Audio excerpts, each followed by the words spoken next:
It's been a bumper week of activity for China's biggest maker of batteries for electric cars, with plans announced to set up a new factory, a joint venture, and possibly a supply deal with German car giant BMW. Contemporary AmpereX technology, better known as CATL, has piggybacked on a state visit to Germany by Chinese Premier Li Keqiang in firming up plans to invest $282 million in a battery production site and research and development center in the state of Thuringia.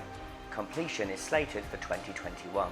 The firm has also received a letter of intent from BMW to order batteries for its upcoming NEV models. Some media reports suggest that the German giant could order over $4 billion worth of cells, though CATL was quick to point out that no concrete supply commitments had been agreed. Finally, the company has announced plans to establish a joint venture with TA&A Ultra Clean Technology for the mass production of cathode materials used in the batteries.